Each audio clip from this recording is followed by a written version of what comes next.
ما الان تو سال 2025 سالی که توش هم درگیری‌های زیادی اتفاق افتاده، هم پیشرفت‌های زیادی داشتیم. ولی چی شد که ما به اینجا رسیدیم؟ یعنی ما 100 سال پیش کجا بودیم؟ چجوری انسان دیروز به انسان امروز تبدیل شد؟ می‌خوایم برگردیم به 100 سال پیش. بریم سراغ اتفاقات مهم همون سال و ببینیم که چجوری تاثیراتشون فقط روی همون سال و سال‌های بعدش نه، بلکه تا الان با ما همراه بوده. این داستان 1926.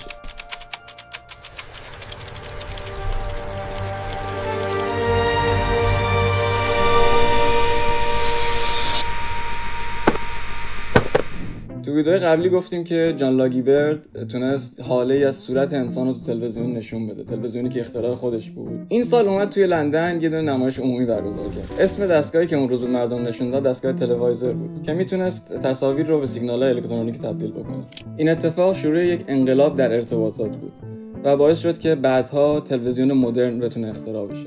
چند هفته بعدش یه دونه فیزیکدان آمریکایی به اسم رابرت گودارد تونست اولین موشک سوختمانی جهان رو پرتاب کنه. اسم موشکی که پرتاب کرد نل بود و این موشکش حدود 2.5 ثانیه تونست پرواز بکنه و 12.5 متر هم تونست به هوا بره. شاید خیلی دستاورد بزرگی به نظر نیاد، ولی خب 99 سال پیش همچین اتفاقی خیلی اتفاق بزرگی بود. توی 12 می هم یه اتفاق جالبی افتاد. رالد آموندسن، یک کاشف نروژی به همراه یه مهندس ایتالیایی به اسم اومبرتو نوبیله تونستن با یک کشتی هوایی به اسم نورژ سفرشون از نروژ شروع کنن و به آلاسکا برسن. این اولین سفر تایید شده بر فراز قطب شمال و تقریبا نشون داد که سفرهای هوایی میتونن به دور افتاده ترین نقاط هم انجام پذیر باشن. توی همین سال شرکت رولکس اولین ساعت مچی ضد آب دنیا رو معرفی کرد، ساعت اویستر. قبلا هم ساعت‌های ضد آب داشتیم ولی خب هیچ کدوم مچی نبودن. معمولا ساعت‌های جیبی داشتیم که ضد آب بودن. ولی این اولین بار بود که یه ساعت مچی ساخته میشد که آب بهش نفوذ نمی‌کرد. برای تبلیغش هم یه شناگر انگلیسی به اسم مرسدس گلایتسه این ساعت رو پوشید و به مدت 10 ساعت تو کانال انگلیس شنا کرد و این ساعت همچنان هم کار میکرد. در مجموع سال 1926 با اختراعاتی مثل تلویزیون مکانیکی و موشک سوختمایه تونست مردم رو شگفت زده کنه. سال 1926 هنوز هم سینمای صامت روی پرده ها می‌درخشید، ولی خب کم کم زمزمه‌های سینمای ناطق هم به گوش می‌رسید. تو تاریخ 5 آگوست برادران وارنر یا همون وارنر برادرز خودمون یه فیلم منتشر کردن به اسم دان خوان که داخلش از تکنولوژی ویتافون استفاده میشه. ویتافون تکنولوژیه که فیلم رو همراه موسیقی و ساوند افکت پخش میکنه. هرچند فیلم‌ها دیالوگ نداشت ولی عملاً داشت خبر از شروع دوره فیلم‌های ناطق میداد. تو همین سال باستر کیتون کمدی ژنرال رو منتشر کرد. داستان جانی گری که لوکوموتیوش که اسمش جنرال بود توسط نفوذی‌های شمالی داخل جنگ داخلی آمریکا دزدیده میشه. جنرال یکی از ماندگارترین آثار باستر کیتونه که مثل بقیه فیلماش به بدلکاری‌ها و کمدی فیزیکالش معروفه. توی اروپا هم فردریش مورناو یک فیلم فانتزی ترسناک به اسم فاوست رو ساخت که یه برداشت خلاقانه از یه افسانه معروفه. داستانش راجع به یک شیطانه که با فرشته مغرب شرط می‌بنده که میتونه ذات یک انسان پاک رو فاسد کنه. اما اتفاقی که دنیای سینما رو تکون داد مرگ ناگهانی رودولف والنتینو بود، ستاره ایتالیایی تبار هالیوود، کسی که با فیلم پسر شیخ به اوج شهرت رسید و تو سن 31 سالگی به علت بیماری درگذشت. تو مراسمش تو شهر نیویورک انقدر جمعیت زیادی جمع شده بود که پلیس برای کنترل جمعیت وارد عمل شد. پس 1926 سالی پر از آثار ماندگار برای سینما و سال خداحافظی با یکی از چهره‌های افسانه‌ایش بود. تو سال 1926 جاز تو اوج خودش بود. لوئیس آرمسترانگ موقع ضبط آهنگ هیبی جیبیز برگه آهنگ از دستش میفته و شروع میکنه به بداهه خوندن و با آواهای بی‌معنی شعر رو جلو میبره. این بعداً تبدیل میشه به یه سبک خاص خودش به اسم سبک اسکت. یکی از اتفاقای مهم دیگه راه اندازی شبکه رادیویی ملی NBC تو آمریکا بود. این شبکه با 24 ایستگاه شروع به کار کرد و تقریبا تا 80 سال بعدش فعال بود. تو موسیقی کلاسیک هم اتفاق خاص افتاد. اپرای ناتمام تورندوت از پوچینی که داخل سالن لا اسکالای میلان اجرا شد. توسکانینی رهبر این ارکستر بعد از پرده دوم گفت که اینجا جاییه که استاد پوچینی نوشتن رو متوقف کرد و به احترامش اپرا رو همونجا تمام کرد. این لحظه یکی از خاطره انگیزترین لحظات تاریخ اپرا شد. ادبیات این سال هم مثل سال قبل حسابی پربار بود. توی آمریکا ارنست همینگوی رمان خورشید همچنان میدمد رو منتشر کرد که داستان سرگذشت نسل گمگشته رو به جهانیان نشون داد. نسل گمگشته اصطلاحیه که به نسلی میگن که تو جنگ جهانی اول به بلوغ رسیده بودن.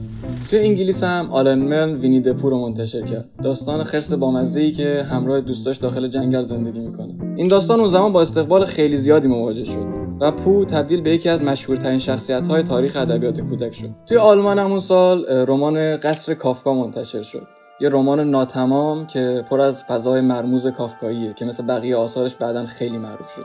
یکی دیگه از اتفاقات جالبی که تو این سال افتاد ناپدید شدن آگاتا کریستی بود. آگاتا کریستی به مدت 11 روز گم شده بود و کسی پیداش نمی‌کرد و آخر سر هم داخل یک هتل پیداش کردن که اسم مستعار ترزا نیل رو خودش گذاشته بود که از قضا اسم معشوقه شوهرش هم هست.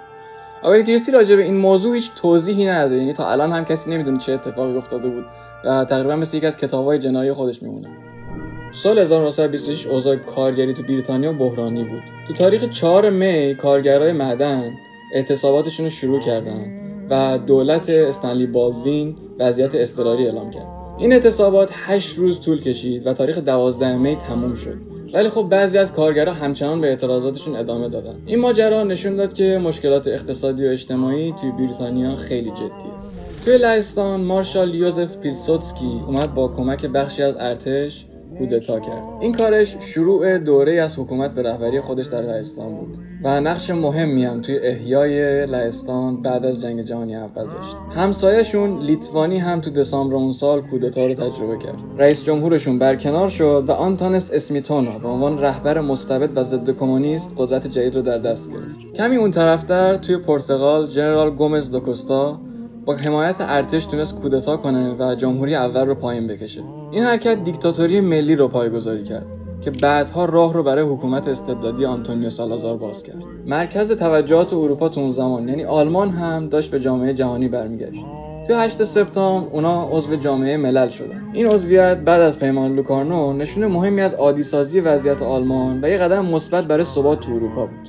ولی تو ایران خودمون چه خبر؟ بعد از انتخاب رضا شاه توسط مجلس مؤسسان تو اواخر 1925 تاجگذاریش توی تاریخ 4 اردیبهشت 1305 اتفاق افتاد. اون با گذاشتن تاج پهلوی خودش رو شاه ایران معرفی کرد و همزمان پسر 7 ساله خودش محمد رضا رو ولیعهد خودش اعلام کرد تا جانشینیش تضمین بشه. از طرف اون قوانین جدید تصویب شده بود که یکی از مهمترین اونها قانون ثبت احوال و انتخاب نام خانوادگی بود که از سال 1304 شروع شده بود و 1305 خیلی جدی‌تر دنبال می‌شد. تو شرق آسیا امپراتوری یوشیهیتو درگذشت و پسرش هیروهیتو به تخت نشست. با این تغییر دوره شوا در ژاپن آغاز شد.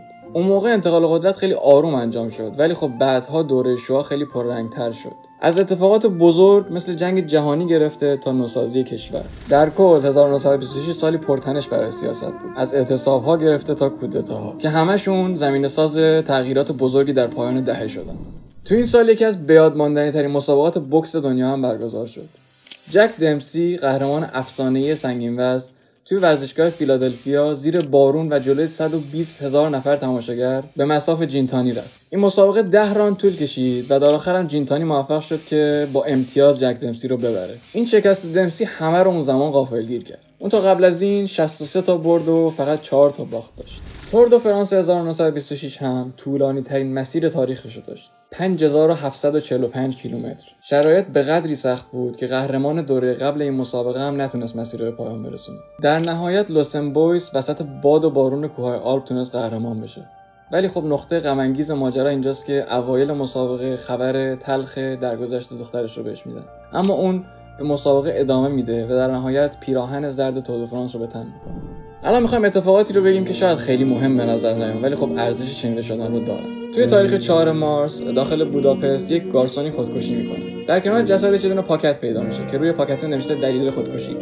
داخل این پاکت یه دونه جدوله که پلیسا اول اینو پیدا کردن فکر می‌کردن که این آدم به خاطر اینکه نتونسته جدول حل کنه خودکشی کرده، ولی بعد فهمیدن که این جدول رو خود اون آدم طراحی کرده.